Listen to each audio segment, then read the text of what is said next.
Welcome to the lecture for Psych 350. We'll be talking about the biological approach to understanding personality, and similar to trait theory in some ways, in that it's not dominated by a particular school of thought, and there isn't a psychotherapeutic approach based on this approach to understanding personality. And it's not even really a theory, but just a way of looking at personality based on the assumption that individual differences in personality can be explained in part by biological differences among individuals.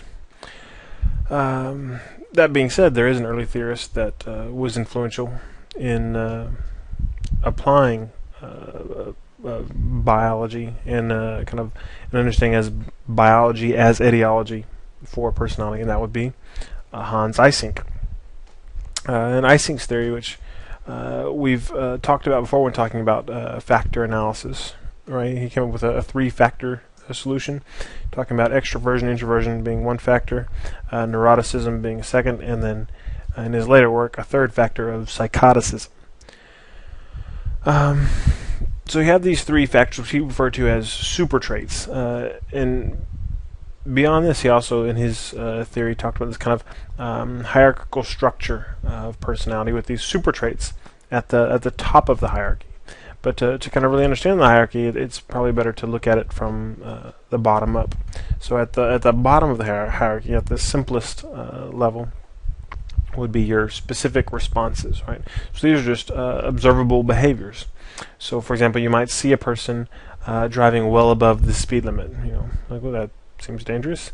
But you see them do that one time, two times. That's a specific response in a situation, right?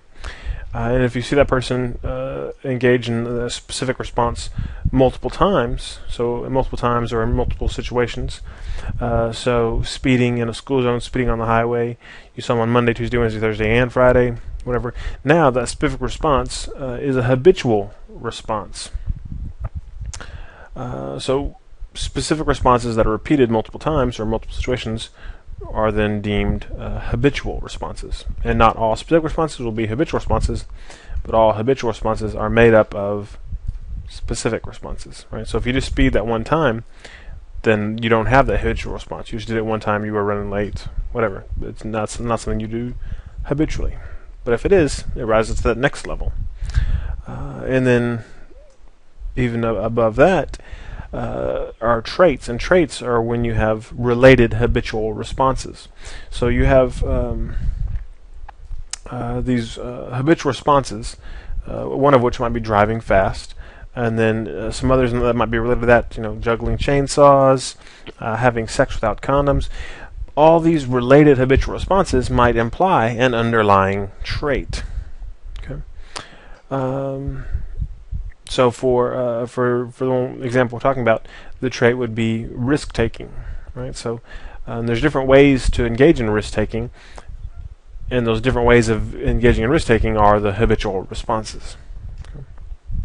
And then Eysenck went beyond that. Other trait theorists may have stopped there and said, okay, you're at a trait level. He said, no, I can even organize these traits into super traits, right, which were one of his three factors. And so a super trait is whenever you have related traits. Those related traits imply an underlying super trait or factor. So for the trait of psychoticism, you have, for the super trait of psychoticism, you have the underlying traits of, or the supporting traits of risk-taking, impulsivity, irresponsibility, manipulativeness, etc. There's a couple other ones. We won't go into all of them. But all those things go together to make up psychoticism. Okay, so far, as we've kind of talked about Eysenck's theory, it's just a trait theory with kind of this added hierarchical structure built in. But we're talking about Eysenck in this chapter because of some other things he talked about. One of which saying that he proposed that the differences in the degree to which individuals demonstrated the super traits were related to differences in their physical makeup, and different differences for different traits. But for example, looking at level of extroversion versus introversion, he proposed that people who were high in extroversion had lower levels of cortical arousal and people high in introversion had high levels of cortical arousal. And we're talking about cortical arousal, we're talking about activity in the cortex of your brain, the front top part of your brain that does most of the upper level thinking, and that we think of as the personality part of your brain. People that had kind of high levels of activity there versus low levels, that would relate to introversion, extroversion, and the idea being roughly that people are driven to experience more or less arousal. So if you have high levels of arousal, as he thought people who were introverted did, you'd be driven to seek out experiences and act in ways that would decrease the arousal. So you would prefer to spend time alone and you would withdraw from social situations. But if you had low levels of arousal, you would then be extroverted and you would seek out more stimulus, social and otherwise, to increase arousal to an acceptable level, which is a biological explanation for differences in personality. It was interesting, but he was wrong. There's no evidence that people who are deemed extroverted or introverted have different levels of baseline cortical arousal. But he kind of set the people on the trail, and they found that although there are differences in kind of baseline cortical arousal, there are differences in physiological sensitivity. Right? So people seem to differ depending on how introverted or extroverted they are, and the degree to which they are sensitive to various stimuli, with generally introverts being more sensitive. So the logic still applied where, okay, so they're kind of hypersensitive to stimuli, so they want to reduce the stimuli they're taking, and extroverts being less sensitive, so needing more stimulation to get a level of arousal. But assuming the same baseline arousal at the beginning, but different levels of sensitivity to experience any change. So some support for that basic idea, and then beyond that, there's been other research looking at the BAS in BIS, right? Which we're talking about the behavioral activating system and links between that and extroversion, and the behavioral inhibition system as linked to the trait of neuroticism. Now these systems they're hypothetical systems. They're basically neural pathways involving different parts of brain structure and sometimes glands of the endocrine system. And the idea being that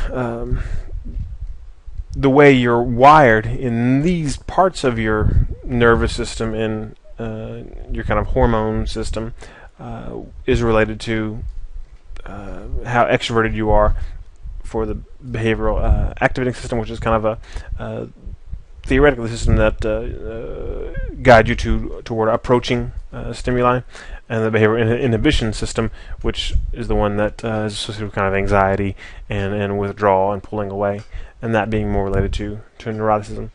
But again, those are hypothetical systems, and the debate about exactly what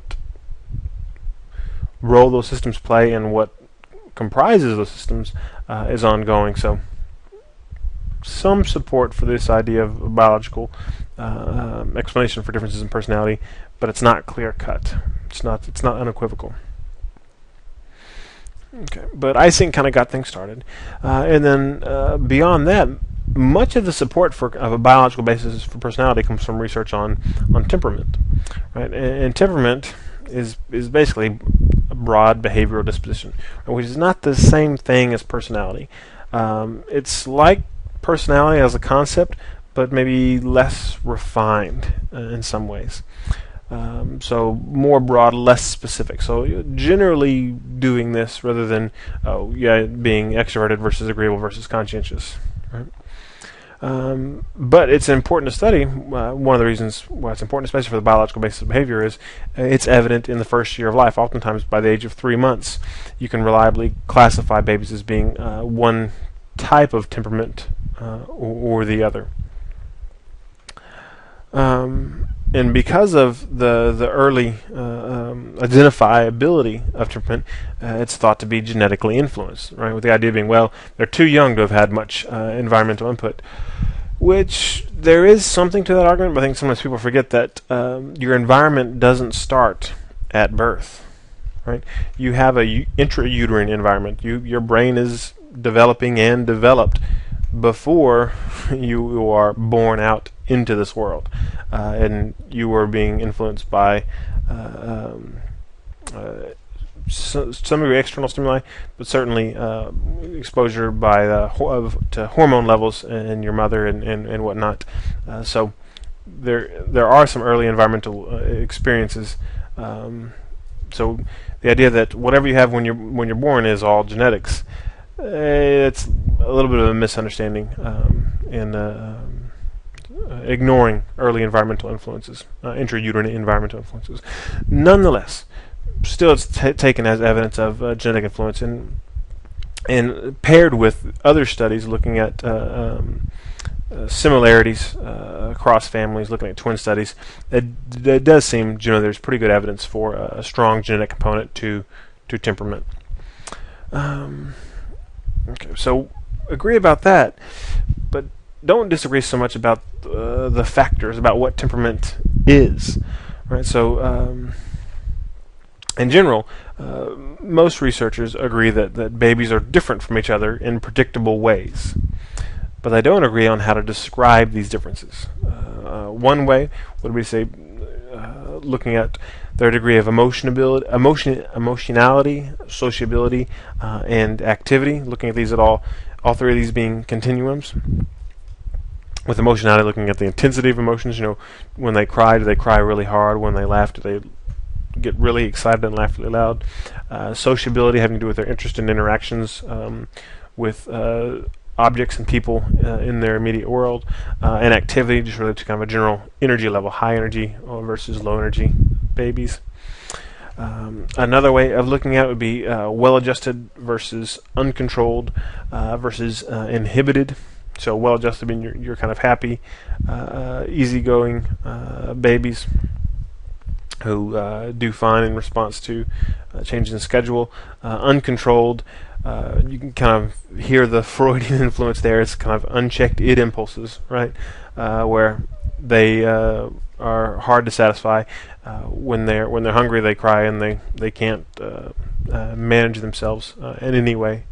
And then the inhibited being one of the more interesting pieces of temperament, because it's one of those aspects of temperament that really shows some strong stability into adulthood.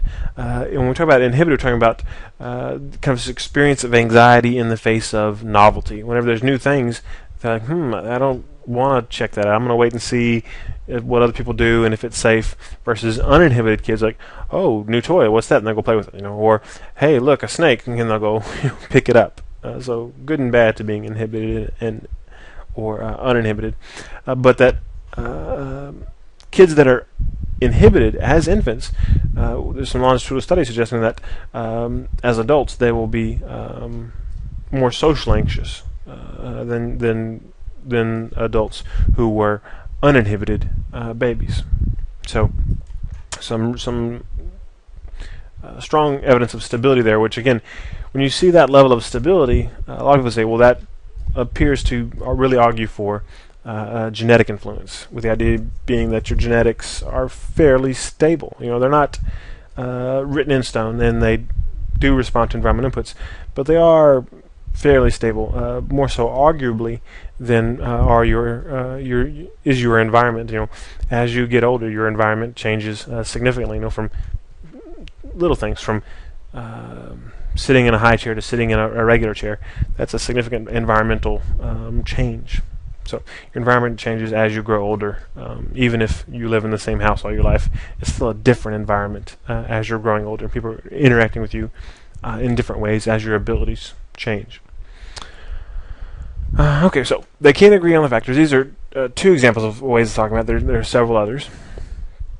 And they're not all kind of three-factor solutions. Some are five, some are more, but generally it's about three.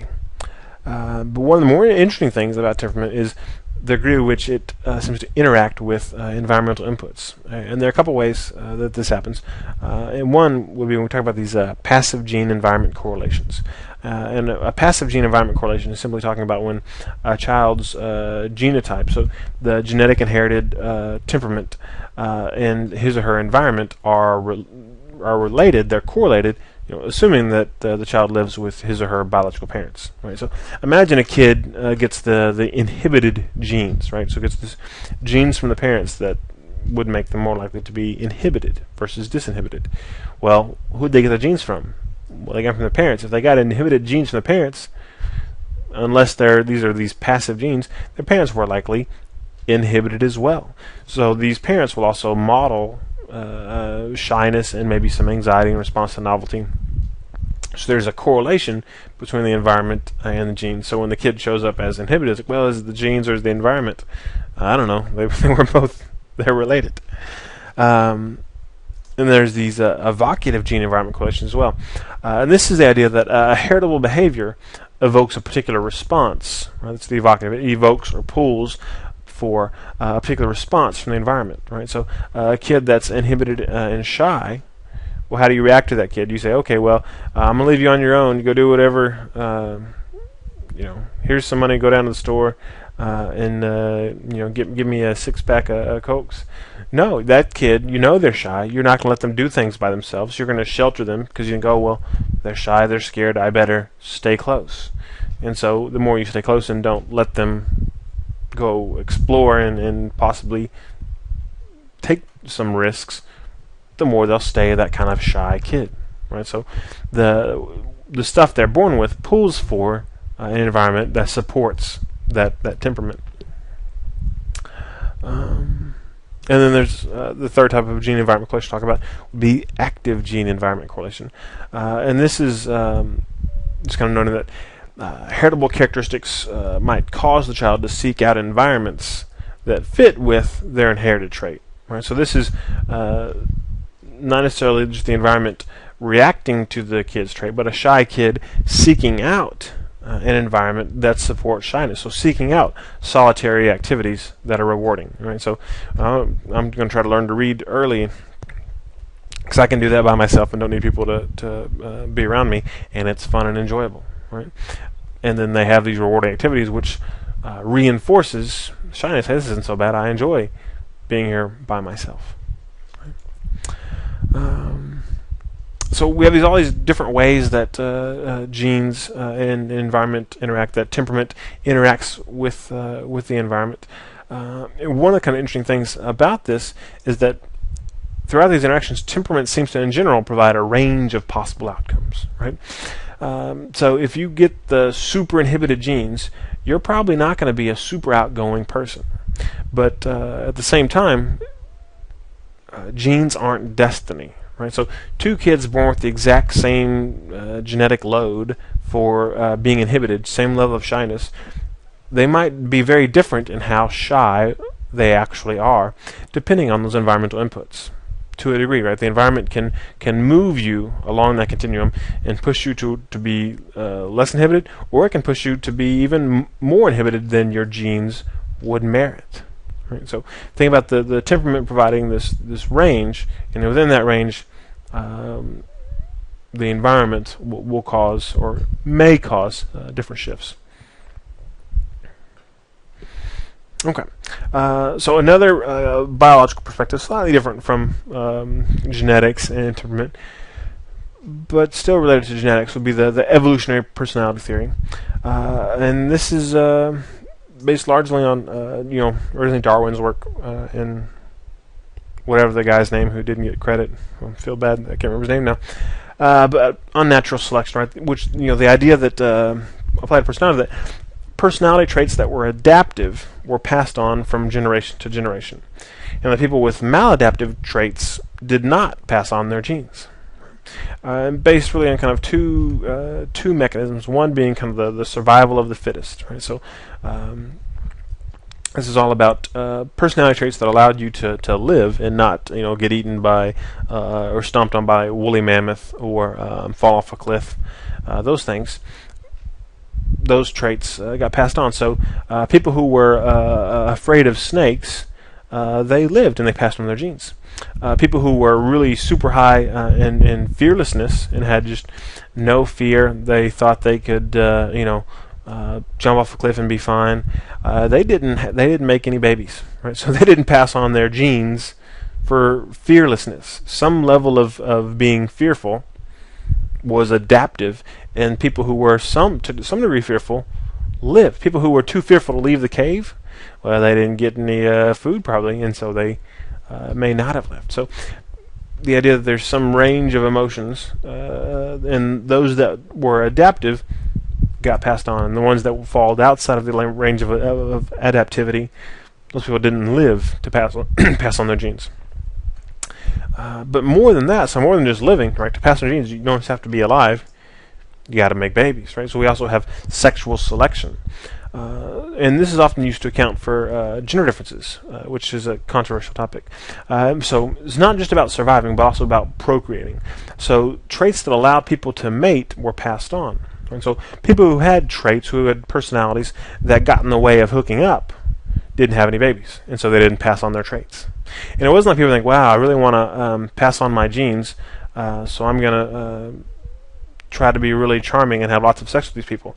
No, people who wanted to have lots of sex and who were really charming had the sex and had the babies, and they passed on their genes. They weren't trying to pass on their genes, it just happened because that's the result of having sex.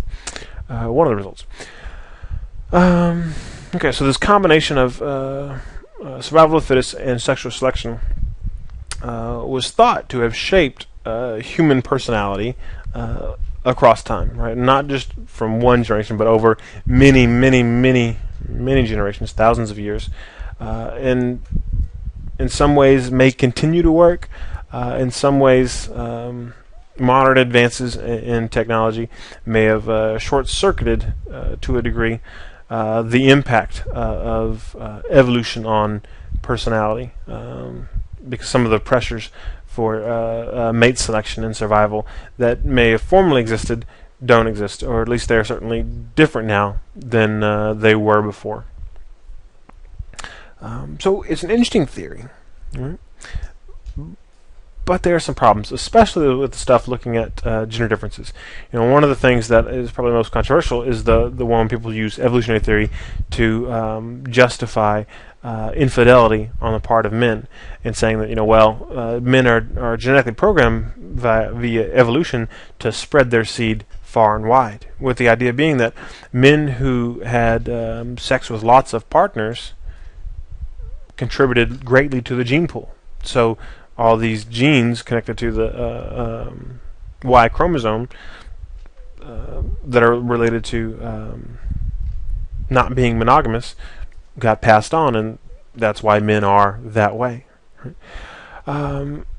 And that has been criticized on a number of grounds, but one of the main ones is just the idea that, you know, there's no way to really test that, and also we can think, well, if the opposite were true, we could probably justify that with evolutionary reasoning as well, right? If men were completely monogamous, we could logically say, okay, well, that makes sense given evolution, because the men who were monogamous were able and didn't stray too far from home were better able to provide for and protect their families, and therefore their children were more likely to survive, and their genes were more likely to be passed on.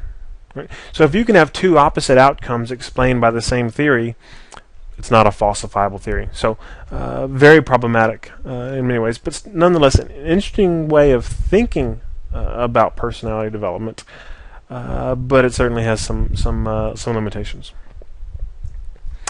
Okay, in terms of application of the biological approach, one of the main areas that has been applied, especially with regard to temperament, is in the school systems, and understanding that assessing children's temperament, having a better understanding of what a child's temperament is, might be beneficial in a school setting. And part of the reason for that is there's an abundance of research suggesting an association between academic performance and temperament type or style. And again, depending on how you're measuring temperament, it's kind of hard to look at all the studies because they define it differently. But in general, certain temperaments, kids that fall into certain categories, seem to do better in a traditional classroom than other kids. Other kids struggle, and then some kids somewhere in between. But it's not necessarily that, okay, well, you know, this temperament is what makes a kid smart, right? It's not about some sort of association with intelligence. It's about the goodness of fit, about the fit between the temperament of a child and the expectations of a school setting. And one of the reasons we know about this is there is some variability in school settings. We think of one easy example would be kind of your traditional public school setting, where you have language arts in the morning, and then math before lunch. Take a break, come back, and do social studies. Right, so you do subject. So everybody's on the same page. Everybody reads the same books. Compare that to a Montessori approach, and there are a lot of different Montessori approaches. But in general, the idea of Montessori being more self-paced, self-stimulated learning, where kids can move from one task to the other at their own pace. In some kids, temperament fits that traditional model better. In some kids, temperament fits this Montessori model better. So ideally, in our public school system, we would have kind of individualized education plans for every child. We would measure their temperament, figure out the best way to teach that child, and then implement a course of action consistent with that. Unfortunately, especially due to recent budget cuts, that's just not ever going to happen. Not economically feasible. Happens for kids that once they struggle enough, you get an individualized education plan, right? Well, some kids do. But for most kids, that doesn't happen. If it did happen, maybe our test scores wouldn't be as far behind other countries as they are. So, research may have something to say here about that could be useful. Well, it's nice when that happens. Some other interesting stuff, looking at cerebral asymmetry, and this is looking at EEGs, electroencephalograms, and the relationship between brain activity, right, and the right and left hemisphere. The idea being that it's not the same. The level of activity isn't symmetrical; it's asymmetrical. Sometimes it's higher in the left, sometimes it's higher in the right. And in general, higher activity in the left hemisphere seems to be associated with approach emotions, emotions where the emotional experience serves as a motivation to approach the object that's causing the emotion. So oftentimes we think of kind of happy emotion. That's something that makes you happy. If you're happy, you move toward it and to seek out more happiness. But anger is also an approach emotion. It's like something really makes you angry. You don't typically run away from it. You approach it to make it stop making you angry.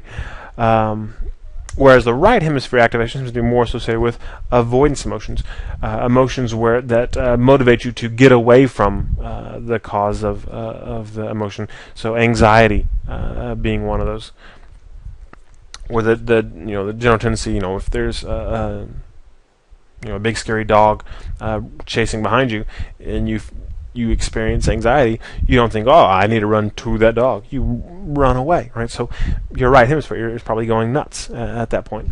So we know that if we manipulate your emotions by showing you, different movies or having you read different poems, different stimuli designed to make you experience certain emotions, we can see differences in right and left hemisphere activity. But more interesting than that, for personality researchers, there seems to be fairly reliable individual differences in your resting level. So when you're not being chased by a dog or super happy, just your kind of typical sitting in a lab with electrodes hooked to your brain, which hemisphere is more active, there seem to be some reliable differences, which might suggest a difference in kind of your proclivity to certain emotions. People with higher left hemisphere activity would be more prone to experience those approach emotions, so more prone to experience joy, but also more prone to experience anger. And the ones with right hemisphere, more prone to experience maybe anxiety and depression. Okay. So we've got this kind of correlation between personality, emotion type experiences, and kind of biology in the lab stuff, which is always interesting. we usually think there'll be more than we found, but that's one thing that they found, which is interesting. Okay. So, the other thing there. Evaluating the biological approach. One thing it's done is helped us kind of get rid of this idea of the tabula rasa, right? The idea of blank slate, that kids come into the world and they're a blank slate, and we can mold them and make them into whatever we want. No, you can't. How much can we mold kids? Debatable, but there does seem to be a limit practically on how much kids are molded. Right? Nobody yet has given scientists free rein to, take babies from birth and subject them to controlled studies to see if they could make them, criminals or presidents. Unfortunately, but there does seem to be, based on all the research from the biological approach, that you are born with some predispositions. And again, it's not determined how you're going to be, what your personality is at birth. It's not predetermined. But there are dispositions, there are leanings, one way or the other. And the leanings can be bent, but they usually can't be reversed. Okay? The leanings are usually vague enough that it's not like any kid is born evil or hopeless. So there's good news there. One of the things that I like about the biological approach is that it is pan-theoretical, so it encompasses multiple theories, and multiple other theoretical approaches can cite the biological approach. Depending on how you conceptualize things, you can think, okay, well, a trait theorist saying, okay, there are these different traits. And how do you get those traits? Oh, it's biological. But you could just as easily see kind of a neo-Freudian talking about defense mechanisms, saying, well, you have these different defense mechanisms, and which type of defense mechanism you prefer is influenced by genetic predisposition. Right? So the ideas of this biological approach really can fit into a lot of other theories. One of the things I think you have to be careful, though, is sometimes there's what I call a language data mismatch. In terms of the language that is sometimes used by authors from biological approach. When you read it, if you just kind of take it at face value, you think, wow, they've really got it all figured out and they can explain everything. And usually they can't explain everything. Sometimes their claims, their conclusions aren't as measured as they should be. You say, okay, well, we found this. We can explain this personality trait is highly heritable. Therefore, shyness definitely is completely biologically determined. And you go back and look at their data, and well, they couldn't explain differences in shyness for over half the people in their sample, but still they deemed it highly heritable.